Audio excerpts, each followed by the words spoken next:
Good morning friends. मेरा नाम माद्रिका है और आज की हमारी कहानी का नाम है कुछ नहीं की आदरगी। इस कहानी की जो बुक है इसका नाम है मुल्ला नसरुद्दीन की अनोखी दुनिया। So let's start the story. Mulla Nasruddin के घर के सामने कुछ लोग झगड़ रहे थे। उनमें से एक आदमी चीख चीख कर कह रहा था, मुझे कुछ नहीं चाहिए तो चाहिए, मैं तुम्हें कुछ नहीं के बगैर यहाँ से नहीं जाने दूंगा। दूसरा आदमी जिसके सर पर एक लकड़ियों का गट्ठा रखा था उसे बोल रहा था, बापू साहब, कुछ नहीं तो कुछ नहीं होता है। ये कोई ऐसी चीज थोड़ी है जिसका आदान प्रदान करा जा सके। पर दूसरा आदमी अभी भी अड़ा हुआ था, मुझे कुछ नहीं चाहिए तो चाहिए। मुल्ला नसरुद्दीन कुछ देर उन्हें देखने के बाद नीचे टहलते हुए आया और उनसे पूछा, क्यों क्यों भाई, ये झगड़ा क्यों?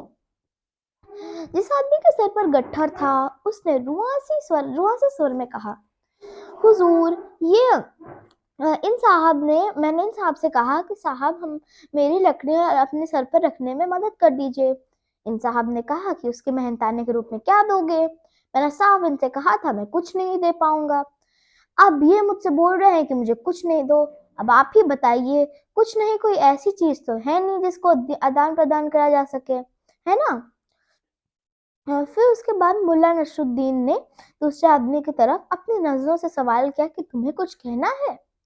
दूसरे आदमी ने बोला, हुजूर, मैंने इसकी लकड़ियां इसलिए रखवाई इसके सर पर क्योंकि मुझे कुछ नहीं पाने का लोभ था।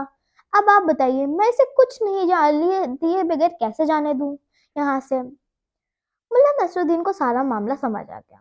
उसने बोला, अच्छा अब लड़ो मत। मैं उसने पहले आदमी से कहा, रुको, मैं तुम्हें इसकी जगह मैं तुम्हें देता हूँ कुछ नहीं। और उसने उस आदमी से कहा, कुछ नहीं मांगने वाले आदमी से कहा कि जाओ मेरे घर के सामने एक खाली घड़ा पड़ा हुआ है, उसको उठा कर लाओ। वो आदमी गया और घड़ा उठा कर ले आया। मुल्ला नसरुद्दीन ने उसे कहा, अब मुझे बताओ घड़े के अंदर क्या है? उस आदमी ने कहा, घड़े के अंदर कुछ भी नहीं है। मुल्ला नसरुद्दीन ने कहा, एकदम ठीक। अब तुम इस घड़े से कुछ नहीं निकाल लो और अपने घर जाओ। वो आदमी कुछ देर मुल्ला को असमंजस में खड़ा होकर देखता रहा और फिर घड़ा अपनी जगह रखकर अपने राह चला गया।